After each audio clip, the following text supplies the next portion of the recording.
une copie de la leçon. Nous continuons notre chemin de la rédemption. Donc ça sera la leçon numéro 5 avant notre dernière la semaine prochaine. Et puis on va reprendre la suite au printemps, quelques semaines avant la Pâque. Et donc, on va regarder la suite. Donc, je vous rappelle déjà de la carte que vous avez. Vous avez reçu la carte, votre copie la semaine dernière. Cette carte, ce chemin de la rédemption, bien sûr, ça a commencé avec la création où tout était bon. Et Dieu était content avec sa création.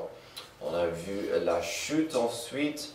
Et puis, la promesse que Dieu a faite à Adam et Ève qu'il allait donner éventuellement un rédempteur, un sauveur qui allait écraser la tête de l'ennemi. On a vu les premières traces de la rédemption, où Dieu a dû couvrir pas que leur nullité, mais leur honte avec un sacrifice pour pouvoir des vêtements. Ensuite, on a vu Noé, l'arche et la rédemption que Dieu a pourvu, et puis il a toujours tenu ses promesses. Et ensuite, on a vu brièvement l'histoire d'Abraham, son appel, et puis comment Dieu vraiment a précisé qu'il allait donner au monde un sauveur à travers Abraham et ses descendants, et à travers lui, toute la planète allait être bénie. Alors, on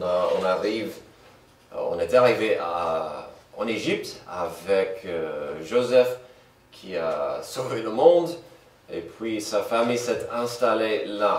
Donc c'est là où on se trouve. Aujourd'hui, on verra Moïse et la Pâque. Donc vous avez un petit résumé de notre leçon. Les descendants d'Abraham, les Hébreux, sont finalement réduits en esclavage par les Égyptiens. Les générations se succèdent. Un Hébreu nommé Moïse est suscité par Dieu pour conduire le peuple hébreu hors d'Égypte et vers le pays que Dieu avait promis à Abraham. Après l'envoi de Dieu des 10 fléaux sur l'Égypte, le roi laisse partir les Hébreux. Il commence le voyage long vers la terre promise. Donc, on ne verra pas tous les versets, mais vous avez les passages clés qui sont en Exode 1, 2, 3, 6 et 12.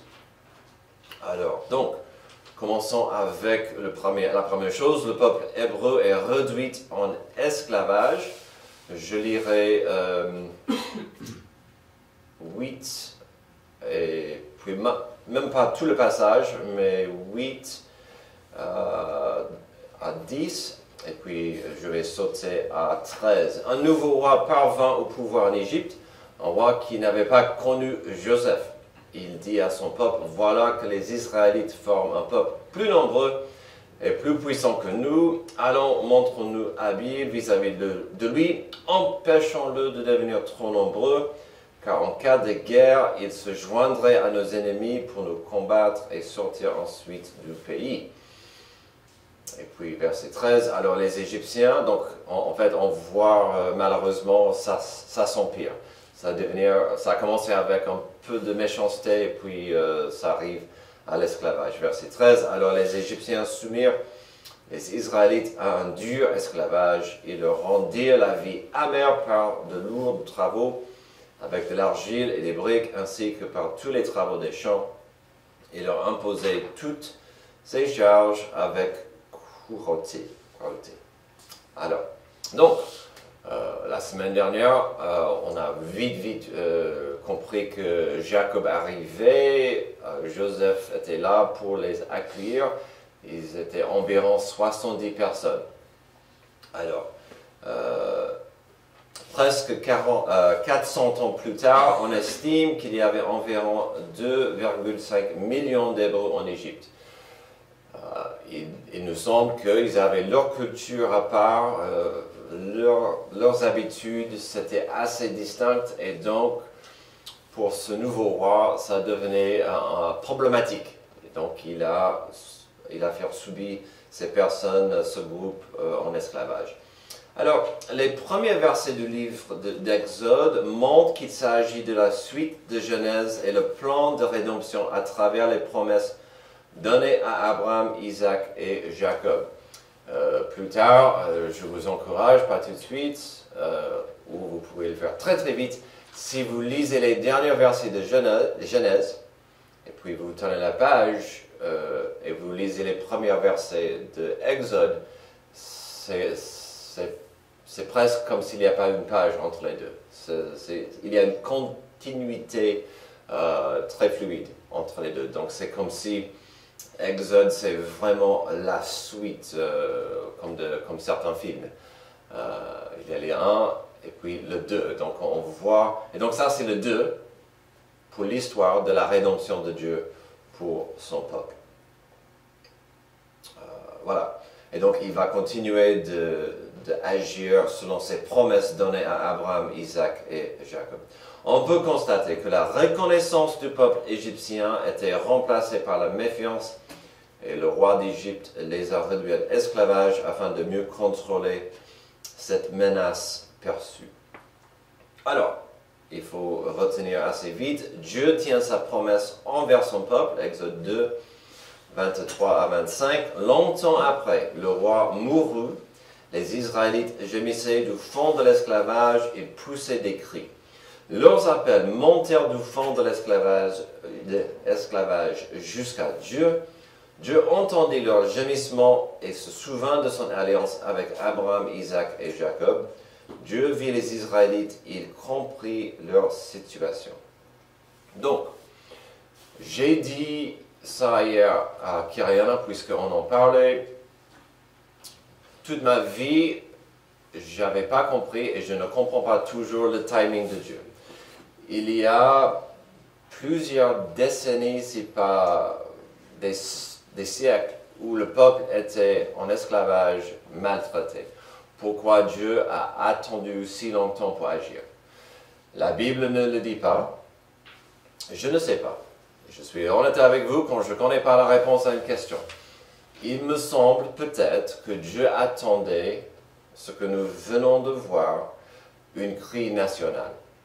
Il y avait la souffrance partout, mais à un moment donné, le peuple devait se réunir ensemble dans la prière, dans les cris. Et donc, pourquoi Dieu a attendu si longtemps, je ne sais pas, peut-être, dans son timing, il voulait que son peuple soit uni dans le gémissement, dans leur cri. Ça me rappelle de l'importance d'un peuple qui prie ensemble. Donc, il y a ça.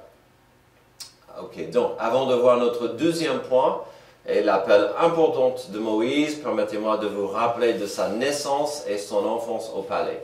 Bon, je pense que vous connaissez l'histoire, on ne va pas trop rester ici, mais nous savons que ce roi était tellement désespéré qu'il a ordonné que tous les enfants mâles soient tués, jetés dans la fleuve. Et donc, les Israélites, bien sûr, n'avaient pas envie de le faire. Il y avait ce couple qui ont gardé leur enfant, leur fils, aussi longtemps que possible, mais après un moment donné, c'était plus possible de cacher Moïse.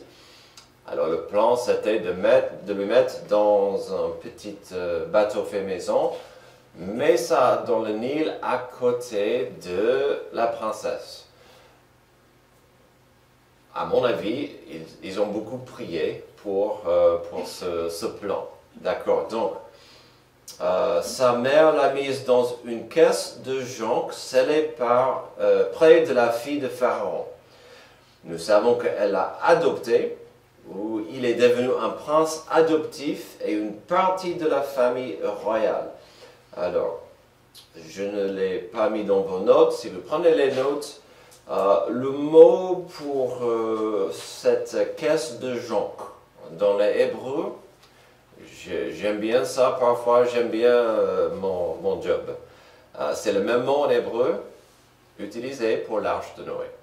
Dieu a dit, fabrique-toi Et c'est le même mot. Et donc, la mère de Moïse l'a mis dans une arche. Et donc, on voit cette belle image du salut dans l'eau, à travers l'eau. Donc, sur le plan humain, on peut voir comment les gens pensaient que Moïse pouvait un jour faire un coup d'État. Il est prince, il connaît les coutumes, il connaît les lois. Un jour, il aura cette position de gagner. Ça, c'est la sagesse humaine. Et Moïse a agi avec la sagesse humaine. Éventuellement, il va essayer d'aider Dieu avec son plan de libération. Son meurtre d'un Égyptien devient connu et il était banni du royaume. Il semble qu'il soit un échec total. Moïse avait toute cette promesse, tout ce potentiel, et il a agi pas dans le timing de Dieu, pas dans la volonté de Dieu. Il a un peu poussé les choses et ça a explosé dans sa figure. Et donc, il est un échec total, il nous semble. Il est banni, il va prendre la fuite, il fait une nouvelle vie loin d'Égypte, dans le désert. Donc, on va voir le deuxième point, l'appel de Moïse, le miracle du buisson ardent, Exode 3, 1 et 2, et 6, 7 et verset 10. Moïse était devenu berger du troupeau de son beau-père Jéthro, le prêtre de Madian. Il conduisit le troupeau derrière le désert et vint à la montagne de Dieu à Horeb. L'ange de l'Éternel lui apparut dans une flamme de feu au milieu d'un buisson. Moïse regarda, vit que le buisson était tout en feu sans être consumé. Verset 6, il ajoute à Dieu, donc maintenant, il va y voir ce qui se passe. Dieu lui dit, enlève tes sandales. Dieu dit, verset 6, je suis le Dieu de ton père, le Dieu d'Abraham, le Dieu d'Isaac, le Dieu de Jacob. Moïse se cache le visage car il avait peur de regarder Dieu. L'Éternel dit, j'ai vu la souffrance de mon peuple qui est en Égypte, j'ai entendu les cris qu'il pousse devant ses oppresseurs, oui, je connais ses douleurs. Verset 10, maintenant, vas-y, je t'enverrai vers le Pharaon, tu feras sortir d'Égypte mon peuple, les Israélites. Alors, pour gagner du temps, j'ai dû couper la partie préférée que j'aime bien le mieux dans cette conversation avec Dieu. Pendant son appel, c'est intéressant de voir que Moïse a discuté, presque disputé avec Dieu sur la notion d'être son porte-parole. Il comprend, sur le plan humain, il est un échec. Il comprend qu'il est... s'il arrive en Égypte, on pourrait lui jeter en prison ou le tuer. Il a gâché son opportunité et Dieu, après 40 ans, arrive pour dire « Tu es l'homme que j'ai toujours voulu, tu es l'homme que je vais utiliser. Vas-y. » Et il va discuter avec Dieu. Non, c'est pas possible parce que... Et il commence à donner des raisons, etc., de pourquoi Dieu ne peut pas l'utiliser. Une de mes préférées, c'est que je ne suis pas éloquent. Je ne suis pas un homme qui arrive à bien expliquer. Je ne suis pas un leader, je suis un berger. Je ne suis pas éloquent. Et la réponse de Dieu, c'est « Je suis ton créateur. J'ai créé ta bouche. Je te donnerai mon message. » Et donc, il y a des leçons très fortes dans cette discussion, que parfois on veut donner des obstacles à Dieu, et Dieu dit, si c'est moi qui t'appelle, pourquoi tu dis non? Et donc, il y a ça. Donc, on va avancer au troisième point, Moïse devant le Pharaon, Exode 6, 1 et verset 6. L'Éternel dit à Moïse, tu vas voir maintenant ce que je ferai au Pharaon. Une main puissante le forcera à les laisser partir, une main puissante le forcera à les chasser de son pays. Verset 6, c'est pourquoi dit aux Israélites, je suis l'Éternel, je vous libérerai des travaux dont vous chargent les Égyptiens. Je vous délivrerai de leur esclavage, je vous rachèterai avec puissance et par des grands actes de jugement. Alors, je pense que vous connaissez l'histoire. Le schéma de rébellion de Pharaon, Dieu l'avertit de relâcher les Israélites, sinon il y aura des graves conséquences. Et à chaque fois, Pharaon, soit il va dire non, ou il dit non, mais il va donner des conditions. Et donc, à chaque fois, à chaque instance, Dieu fait venir une plaie. Alors, on va vite regarder les 9 premiers qui se trouvent dans les 7e, 8e et 9e chapitres de Exode. Nous avons le premier, le Nil se transforme en sang. Il y a l'envoi des grenouilles, les essaïms de moucherons, l'envoi des mouches, la mort du bétail, l'envoi des furoncles, de la grêle, les sauterelles et une obscurité mais totale. C'est très intéressant de voir que la plupart de ces plaies ont touché que les Égyptiens. Aux premières, ça a touché tout le monde, mais au fur et à mesure, ça a touché que les Égyptiens. Des théologiens et des historiens constatent que les 9 étaient aussi représentés des dieux d'Égypte. Chose qui montrait que Yahvé était le Dieu tout-puissant. Et donc, ça, j'avais raté quasiment toute ma vie. C'était plus tard dans ma vie où on m'a expliqué qu'ils avaient plein de dieux. Mais les 9 premières étaient les dieux principaux des Égyptiens, surtout le Nil. Mais aussi, alors, qui veut adorer des grenouilles? Je ne comprends pas de ça. Mais peut-être c'était les choses dont ils avaient peur. Ils avaient peur de certaines choses. Et donc, on voit cette notion que Dieu est tout-puissant. Dieu est plus puissant que les dieux des Égyptiens. Voilà. Enfin, on a la Pâque, la 10e plaie, la mort des fils premiers-nés. Une fois de plus, nous voyons que la rédemption de Dieu se fait par la couverture d'un sacrifice de sang, d'un substitut innocent. Le jugement vient de Dieu, le salut se fait en croyant Dieu, en acceptant sa parole. Donc on voit que l'ordre est donné, on va lire Exode 12, 1 à 7. L'Éternel dit à Moïse et à Aaron en Égypte, ce mois-ci sera pour vous le premier des mois, vous le considérez comme le premier des mois de l'année. Transmettez ces instructions à toute l'assemblée d'Israël. Le 10e jour de ce mois, on prendra un agneau pour chaque famille, un agneau pour chaque maison. Si la maison est trop peu nombreuse pour un agneau, on le partagera avec le plus proche voisin en fonction du nombre de personnes. Vous estimerez le nombre de personnes pour l'agneau d'après, la part que chacun peut manger. Ça, ce sera un agneau sans défaut, mâle, âge d'un an. Vous pourrez prendre un agneau ou un chevreau. Vous le garderez jusqu'au 14e jour de ce mois où toute l'assemblée d'Israël le sacrifiera au coucher du soleil. On prendra de son sang et on mettra sur les 2 poteaux et sur le linteau de la porte des maisons où on le mangera. Cette nuit-là, on saute au verset 12. Cette nuit-là, je parcourrai l'Égypte et je tuerai tous les premiers-nés du pays. Hommes ou animaux, je mettrai ainsi à exécution mes jugements contre tous les dieux d'Égypte. Je suis l'Éternel. Pour vous, en revanche, le sang servira de signe sur les maisons où vous vous trouverez. Je verrai le sang et je passerai par-dessous vous. Il n'y aura pas de fléau qui vous détruise quand je frapperai l'Égypte. Vous prendrez ensuite un bouquet de branches de hysope.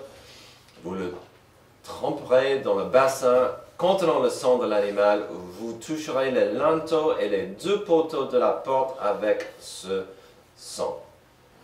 Donc, on voit que le peuple croit Dieu, fait ce que Dieu leur donne, même si ça faisait peur, même si c'était un peu sanglant, même si la nuit promettait d'être bizarre.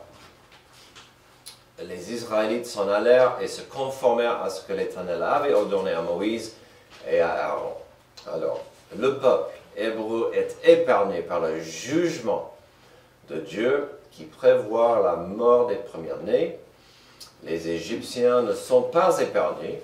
Le jugement est arrivé comme Dieu l'avait promis. Et donc vous pouvez lire ça tout à l'heure. Je vous ai donné ça, Exode 12, 29 à 33, ainsi que le verset 51, où la victoire est totale. Pharaon est brisé, il n'en peut plus, le peuple n'en peut plus. Ils ont souffert pendant 9 plaies, mais ce 10e était trop. Alors, la Pâque devait être commémorée chaque année par une fête. Donc vous avez, si vous l'avez constaté, c'était si important que Dieu a dit, votre calendrier maintenant va changer. Ça va commencer votre année, votre calendrier commence avec la Pâque, avec ma délivrance, avec cette victoire. Mais c'était, comme nous avons vu, il fallait par la foi agir dans l'obéissance. Tuer l'agneau, mettez le sang sur la porte et puis restez sous la protection de chaque maison qui portait la marque de ce sang, de cet animal, ce sacrifice innocent. La Pâque devait être, comme j'ai dit, commémorée chaque année par une fête. Exode 12, 14. Vous rappellerez le souvenir de ce jour en le célébrant par une fête. En l'honneur de l'Éternel, cette célébration sera une prescription perpétuelle pour vous au fil des générations. Alors, l'exode d'Égypte, la mort des fils premiers-nés de toutes les familles d'Égypte et des premiers-nés du bétail a dévasté le Pharaon, qui perd son propre fils, bien sûr. Il permet aux Hébreux de quitter l'Égypte. Dieu a délivré son peuple. Et donc, on arrive à la fin du passage que je voulais voir. C'est le moment où on va ouvrir la discussion aux questions. Avant, il faut quand même parler pas mal de cette nuit fameuse et terrible, la Pâque, mais ça serait pas mal. Est-ce qu'il y avait des questions ou des réflexions sur Moïse le prince qui a grandi dans le palais et la notion de ce qu'il a fait par la chair sans vraiment demander à Dieu sa volonté? Est-ce qu'il y avait quelque chose à dire ou des questions par rapport à Moïse, le prince, dans le palais? En hébreu, je pense qu'il parle de ce que Moïse a fait, que suggère qu'il ait prioritisé déjà son peuple. Oui. Ce qu'il a fait, c'était probablement pas l'ordre que Dieu a prévu pour lui, mais le fait que, je pense que c'est en hébreu, qu'il avait prioritisé son peuple. Donc il avait l'abondance du palais. Il serait très tentant de rester avec les Égyptiens. Donc je pense qu'on peut dire, oh, il était méchant de là, mais pas oui et non. On ne l'a pas lu, mais dans les passages qu'on a sortis ce matin, il s'est dit en lui-même, comme ça, je pourrais gagner des points. Je pourrais faire un geste pour mon peuple, mon vrai peuple. Mais du coup, je sais pas comment, à partir de quand Moïse s'est reconnu israélite, vu qu'il était adopté chez les Égyptiens? Donc, on sait que c'est ses parents qui l'ont élevé quand il était petit, bébé. Ah, parce que, il faut adopter, la princesse aussi pris ses parents. Si vous vous souvenez, sa sœur veillait sur lui dans le petit bateau. Ouais. La princesse l'a trouvé. Et la fille a dit, est-ce que vous voulez que je trouve une femme, une nourrice qui pourrait faire nourrir l'enfant? À mon avis, la princesse comprenait très bien la situation. Elle n'était pas d'accord avec l'ordre de son père. Donc, pendant quelques mois, 2-3 ans, il était avec ses parents à un moment donné. Donc je pense que la princesse voulait qu'il garde les liens culturels avec au moins sa famille et ce peuple. De toute façon, elle lui a laissé un nom hébreu aussi. Oui. C'est un nom grec. Et puis j'ai lu aussi dans tout ça qu'elle est devenue assez puissante, la princesse. Elle est devenue quelqu'un plus tard dans la culture égyptienne. Donc, et je pense que, pas comme beaucoup de cultures à l'époque, les femmes avaient plus d'importance dans la culture. Donc je pense que la princesse avait pas mal d'autorité et d'influence au palais. Donc on voit le prince qui veut agir, mais dans la chair, trop vite. Et on ne voit pas où il a demandé à Dieu, est-ce que c'est le moment où il a agi. Oui. Je peux lire le petit passage en Hébreu 11 qui montre Moïse. C'est par la foi que Moïse, devenu grand, a refusé d'être appelé fils de la fille du Pharaon et préféré être maltraité avec le peuple de Dieu plutôt que d'avoir momentanément la jouissance du péché. Il considérait l'humiliation attachée au Messie comme une richesse plus grande que le trésor de l'Égypte, car il avait le regard fixé sur la récompense à venir. C'est par la foi qu'il a quitté l'Égypte, sans craindre la colère du roi, car il s'est montré déterminé, comme s'il voyait celui qui est invisible. Donc ça montre, c'est l'écriture, donc ça explique, parce que si tu lis... Il voulait faire le bien. Oui, si on lit Exode, c'est pas nécessairement clair, mais ici ça montre l'attitude de Moïse. Mais plus tard, il va disputer avec Dieu. Je suis un échec, tu ne peux pas me l'utiliser. Alors, oui. Quelle référence? Hébreu 11. C'est Hébreu 11, versets 24 à 27. Ok. Dans le temps qui nous reste, parlons de la Pâque, ou les plaies, surtout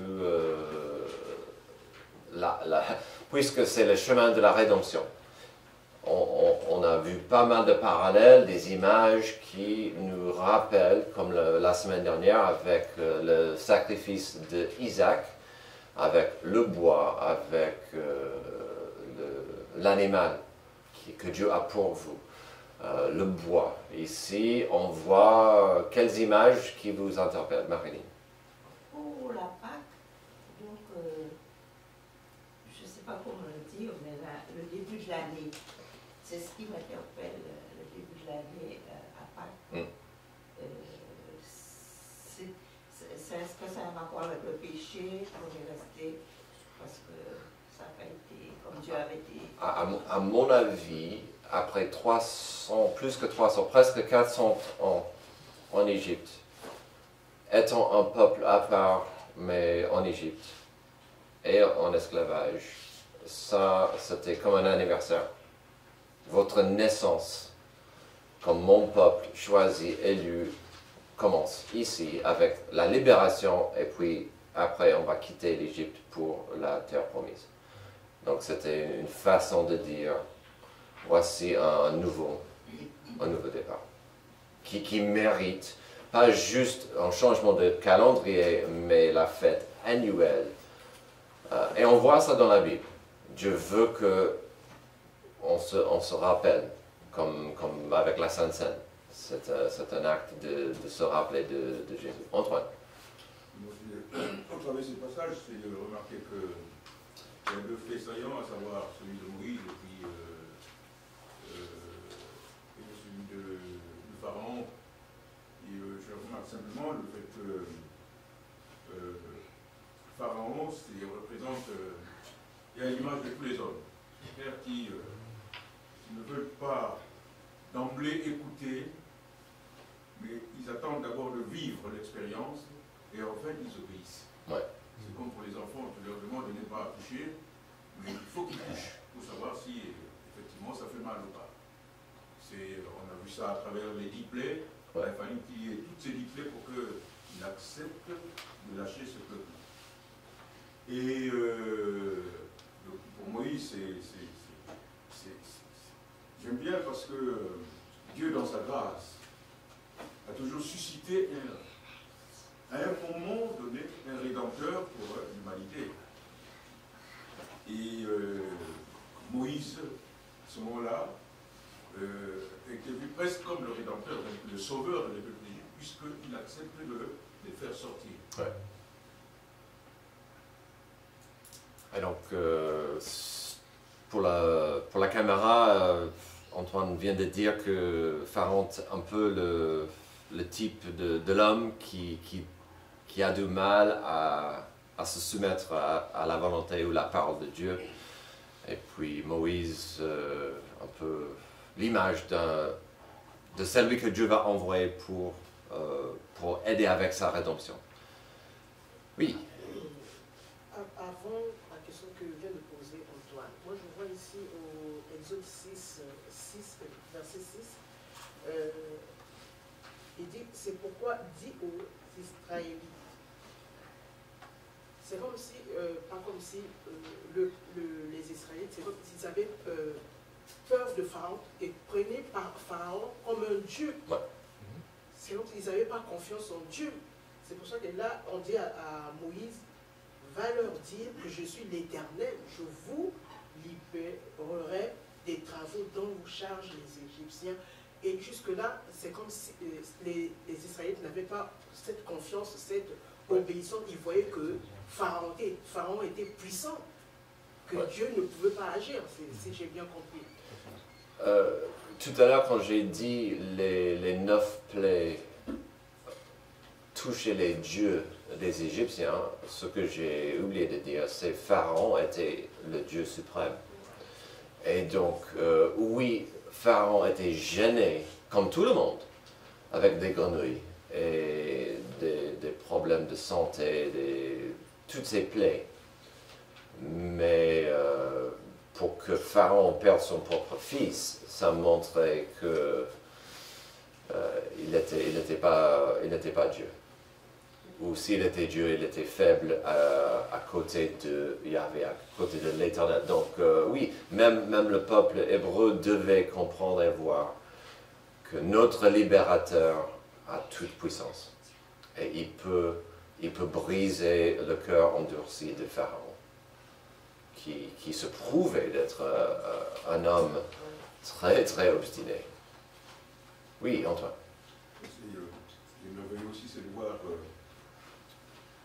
comment Dieu, toujours lui, il utilise l'homme pour faire éclater sa gloire. Parce que c'est quand même lui qui endurcit le cœur de Pharaon. Et à côté, il y a Moïse qui est là, qui par la foi accepte ce que Dieu lui demande de faire. Ouais. Mais et tout ça pourquoi? Pourquoi avoir endurci le cœur de Pharaon?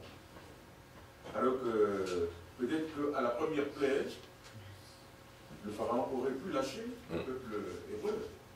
Pourquoi avoir attendu 10 plaies? C'est une question que je me suis toujours posée.